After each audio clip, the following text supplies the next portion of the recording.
Are you ready to pass the PE exam, or are you set to fall into the common traps that have tripped up many before you? Let us dive into the top mistakes to avoid and how you can pass the PE exam in the first attempt. Passing the PE exam is one of the final steps in your PE licensing journey and arguably one of the most challenging ones. Mistake number 1, staying in the FE exam mode. Unlike the FE exam, the PE requires a deeper understanding and application of concepts. You have to shift your study approach in order to focus on more in-depth analysis and less on breadth.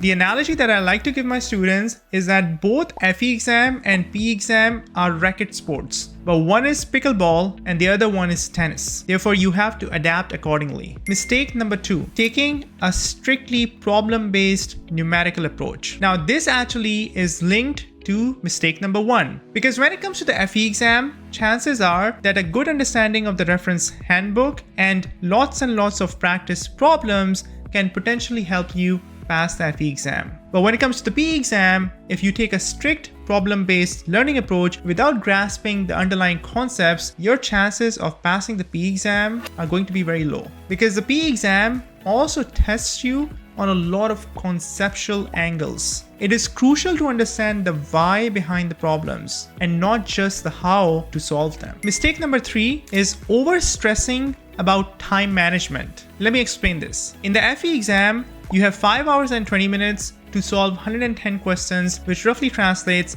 into 3 minutes per question. Compare this to PE exam, where instead of 5 hours and 20 minutes, you actually have 8 hours to take this exam. On top of that, you're not expected to solve 110 questions, you're expected to solve only 80 questions in 8 hours versus 110 questions in 5 hours and 20 minutes, which means that you have approximately 6 minutes per question in the PE exam, whereas in FE exam, you only had 3 minutes per question. Now, I'm not suggesting that you should not keep track of time or try not to become efficient in your problem solving, but obsessing only on the speed of solving problems is going to distract you from learning concepts during your exam preparation.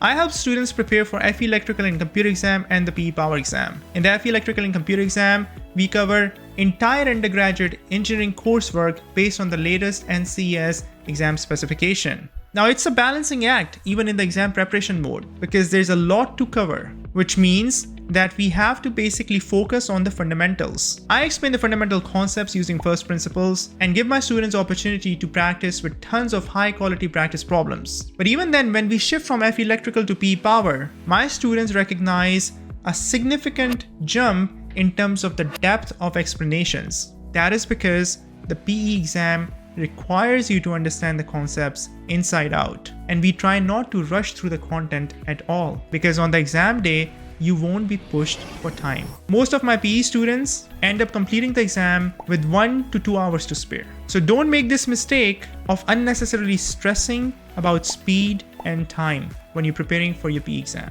Mistake number 4, relying too much on the NCES PE Reference Handbook.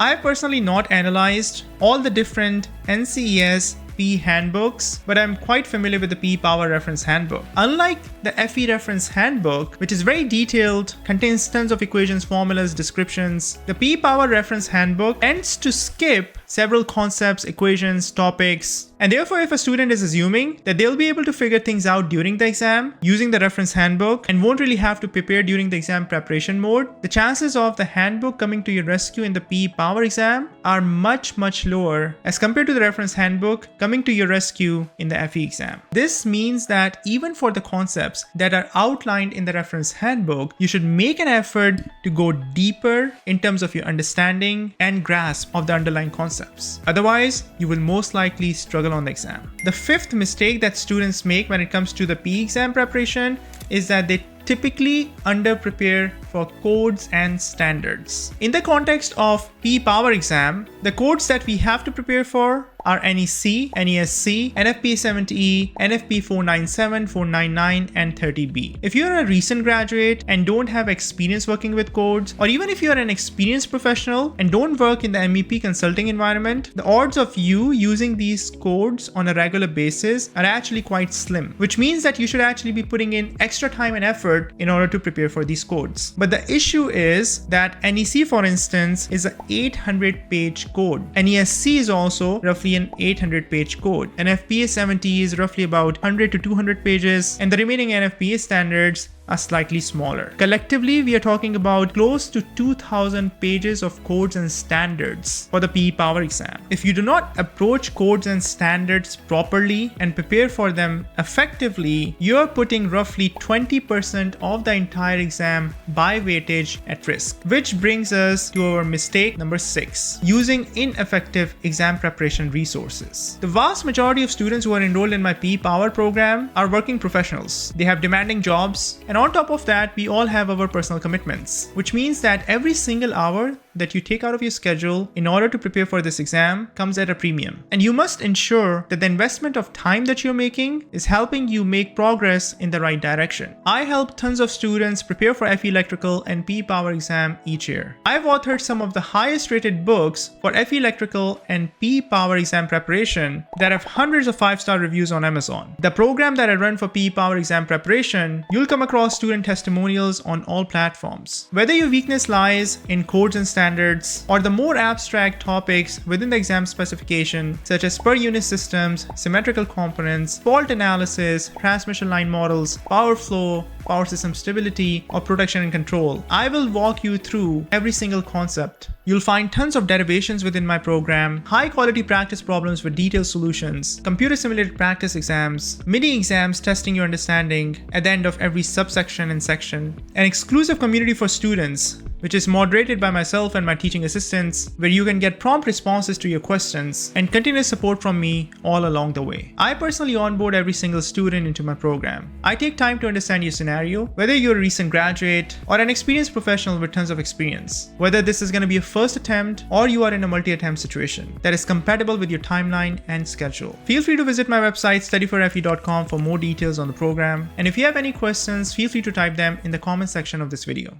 And if you want to learn more about preparation of FE Electrical and Computer exam and the PE Power exam, then check out these playlists over here. Thanks for watching, and I'll see you soon in the next video.